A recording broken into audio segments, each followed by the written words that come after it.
Hey everyone, so this is my first video of a series of videos that I'm going to publish every other day or so to track my progress as a musician that can play piano and wants to break out of my mold. Currently, I'm an okay pianist. I would say I'm beginner to intermediate when it comes to jazz, and I really want to break through to an advanced jazz cat who can play in a set with others, really take in every instrument, every vibe, blend, and then in my own way jam and solos on top of it. And I've just been really struggling. I've been watching videos, all this stuff, and it finally dawned on me that I've been practicing in the wrong dimension. I typically watch videos and it's of other people's arrangements of songs. And just because you can play other people's arrangements of songs doesn't mean you know how to play the song.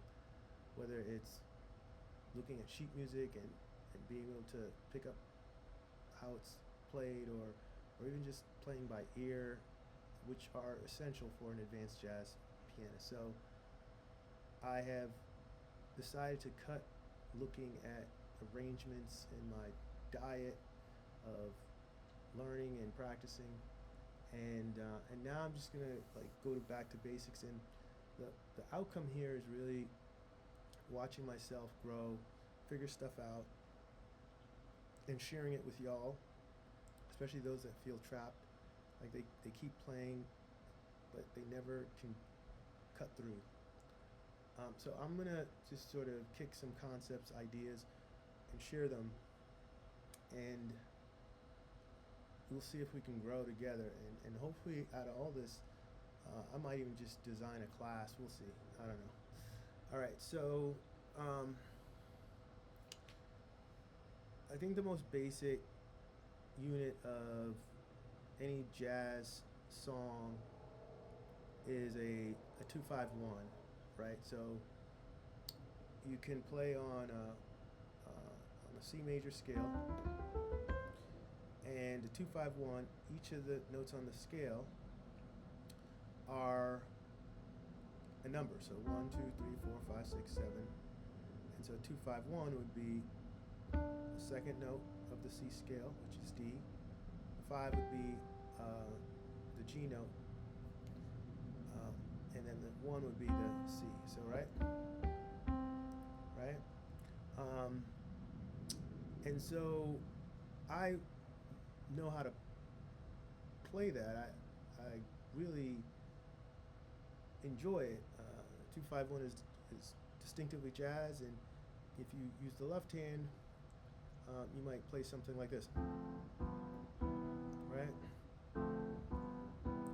So it's, back to the right hand,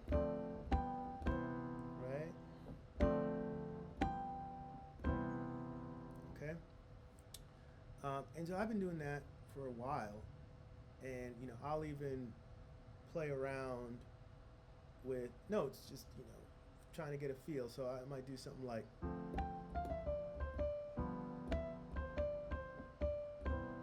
know, um, right? Okay.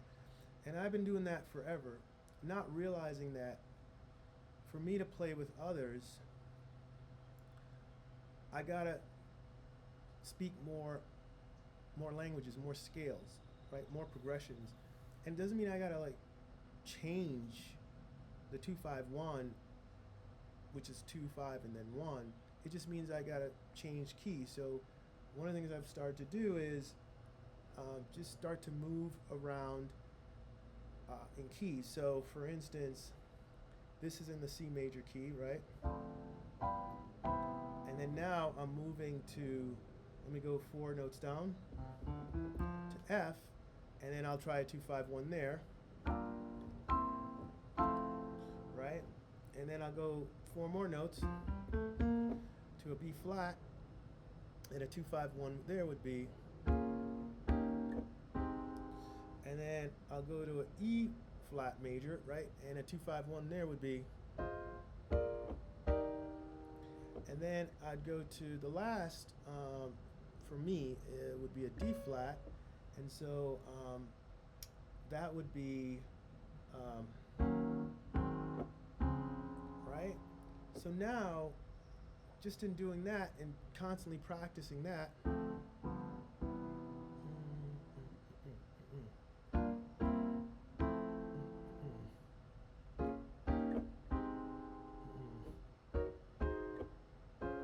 right? I've already moved my language from, right, to now 4 other scales. And so that now opens up my versatility as I think about improvising in my right hand. And so instead of just going like this,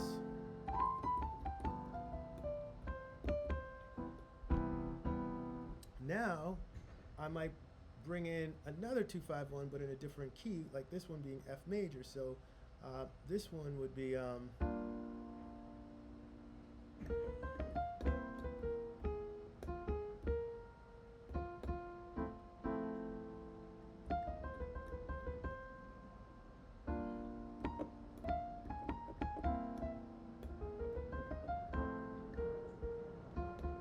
right? And then we can go to B flat major, right? So so this one, it's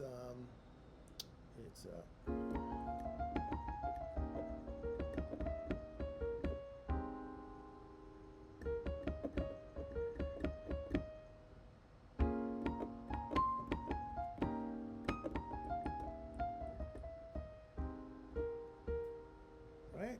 So there we go. Like in literally less than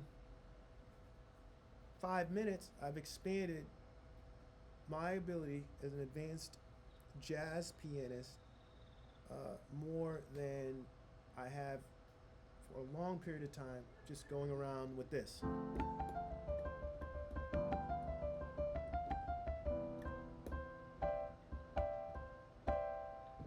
Okay, so now here's where it gets interesting. I'm going to try something that I wasn't necessarily thinking of doing, but I want to end on how do now I take that theory and integrate it into a live performance where, hey, we might be asked to play Fly Me to the Moon, right? So everyone knows Fly Me to the Moon. It goes something like, right?